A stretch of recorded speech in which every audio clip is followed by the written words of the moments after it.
Yo guys, what's up? Today I'm gonna talk about one of the most iconic battles in US military history because it was the very first land battle in the Pacific War, the Battle of Guadalcanal. For an actual look at this inhumane jungle environment, a good reference is the movie The Thin Red Line, which portrays the Allied struggle that took place here between August 7, 1942 and February 9, 1943. The code name for this mission was Operation Watchtower, and USA was assisted by Britain with help from Australia, New Zealand, Fiji, Tonga and the Solomon Islands. More than 60,000 Allied combatants against 36,200 Japanese fighters.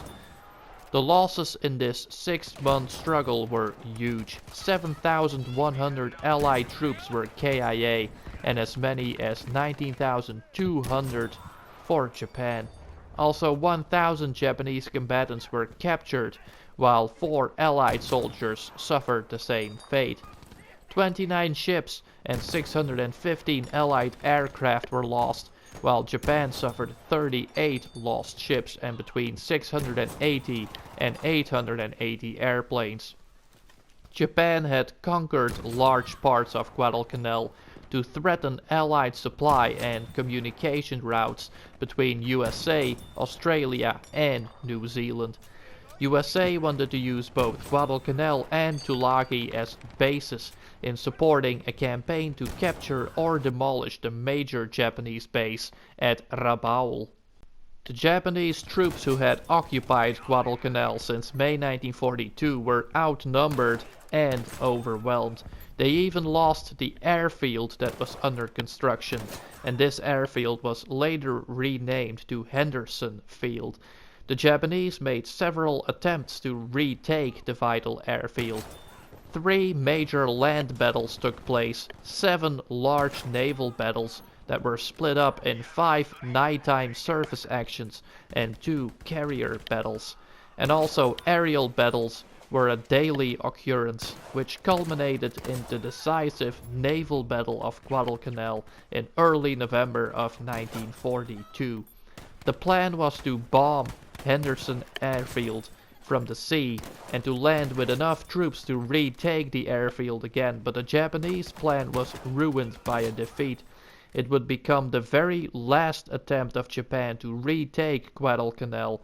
They evacuated their remaining fighters by February 7, 1943 in the face of an offensive by the US Army's 14th Corps. The actual battle for Guadalcanal had many events, starting with an unseen landing in bad weather on the night of August 6th and the morning of August 7th, also called the Midnight Raid on Guadalcanal. Next there was the Battle of Savo Island and the building of defenses around the Lunga Point airstrip. Several major actions were executed around the legendary Matanikau River, and also the Battle of Tenaru on August the 21st resulted in 777 Japanese deaths.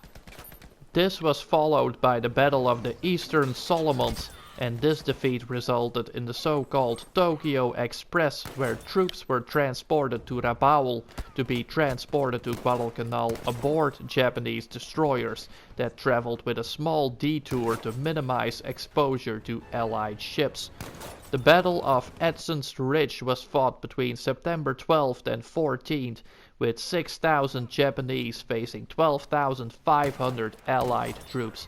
Japan lost again and saw a death toll between 700 and 850. The naval Battle of Cape Esperance took place between October 11th and 12th, and the naval Battle of the Santa Cruz Islands between October 25th and 27th.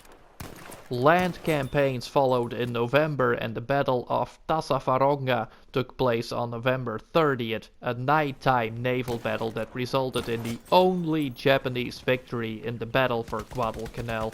395 Allied combatants were killed against 197 Japanese.